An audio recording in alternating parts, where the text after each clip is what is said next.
Fellas, I'm ready to kill this thing. That's all I gotta say for an intro.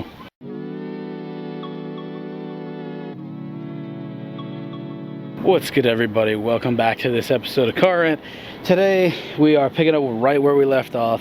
I'm out here right now trying to get the wiring and a couple odds and ends finished with this car, so maybe by the end of this episode we might be able to start this thing. So it's been a little nightmarish because I've been trying to figure some stuff out behind the scenes, off camera, and because I've never taken one of these apart, I don't know where anything goes.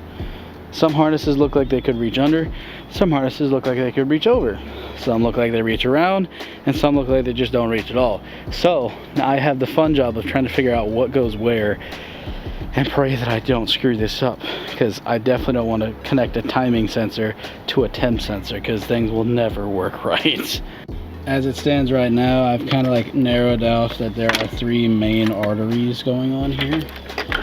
That one containing the most pieces with the shortest plugs, which tells me that it's probably stuff within this area. I'm assuming that this reaches over here, but like I don't entirely know, unless, hold on a second, wait a second, no way, wait, flip it around, no way, this, hold on, if this actually works, yeah, see, it don't, see, no luck. That's just kind of how it's been this whole time, is figuring out what goes where.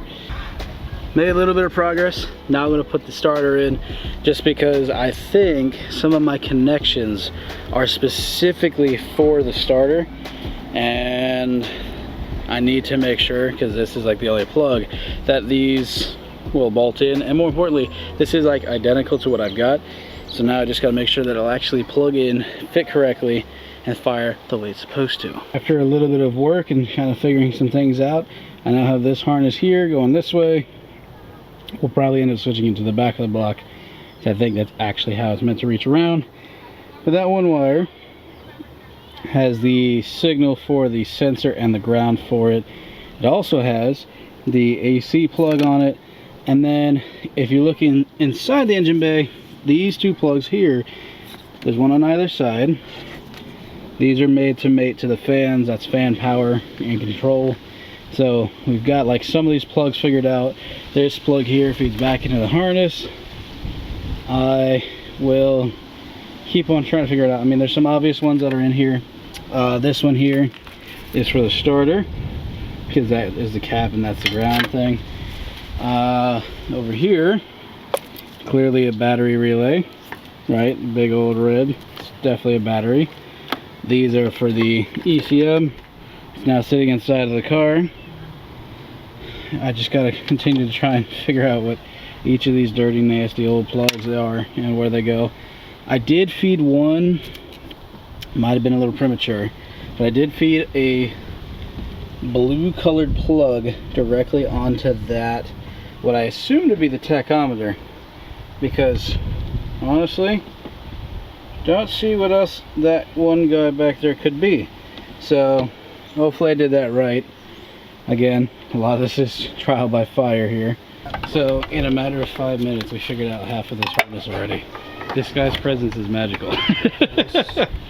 So we were able to figure out that this section of the harness is for the intake side. The other piece that we had this way is routed wrong, comes across the top, feeds to the plugs on the top and side.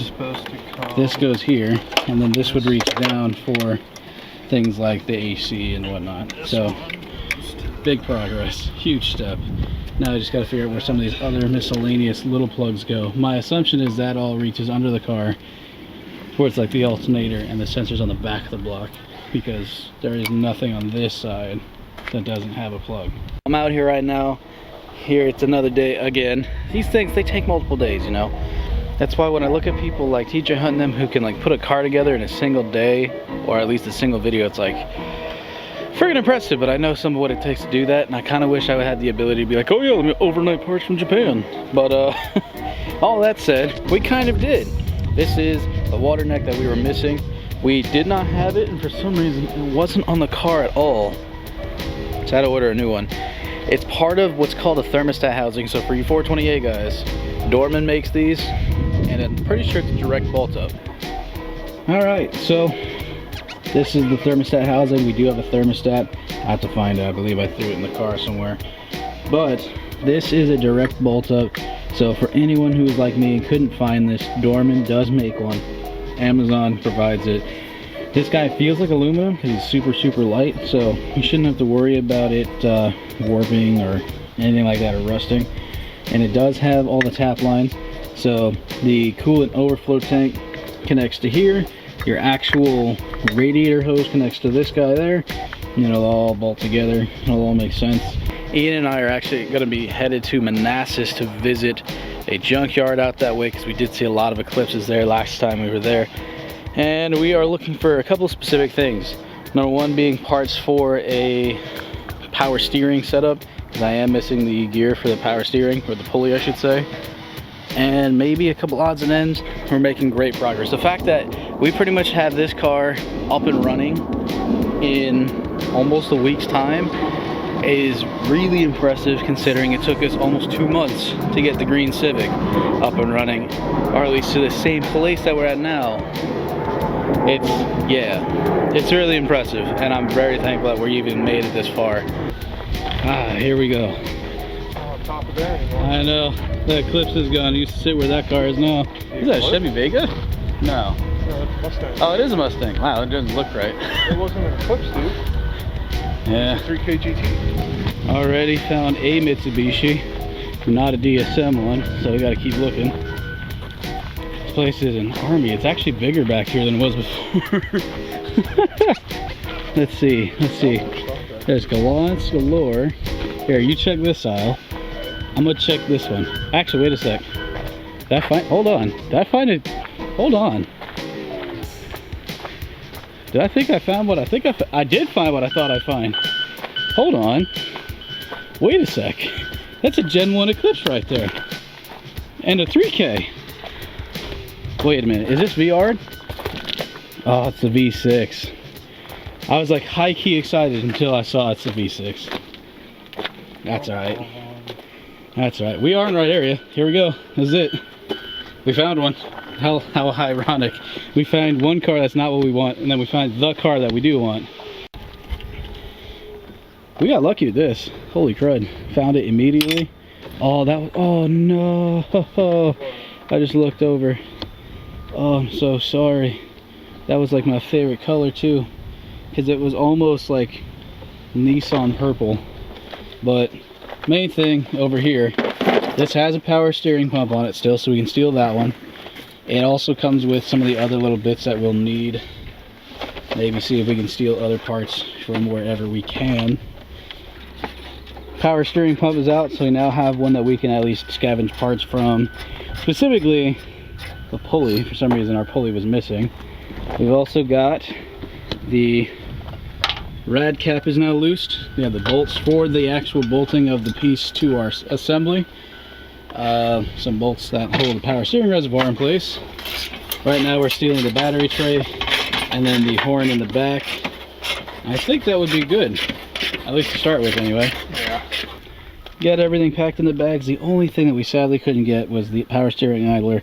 But we have a way that we're going to be able to actually still run the correct tension and everything else like we're supposed to. Just gonna be a little on the weird side, but it'll work. It'll still be safe, but it'll be weird because it won't have an idler. You'll just use straight tension. So all in all, I think we'll be all right. Now we just got to pay for this and pray it all fits. After a couple of minutes under the car and a dirty hand later, we now have the wiring harness fully done. Everything's plugged in. Friend Craig right now is under there. He's getting the alternator tightened. We are deleting the AC, and it's because we were not able to find all the bolts and hardware we need for it. It's unfortunate, but I mean, Ian, I think you can agree, weight savings is good, especially in an underpowered car like this. So, and when I say that, I mean the actual AC compressor itself is probably a solid like 10-15 pounds of weight that we just pulled out of the car. It's dumbly heavy. It's heavy enough to be a murder weapon.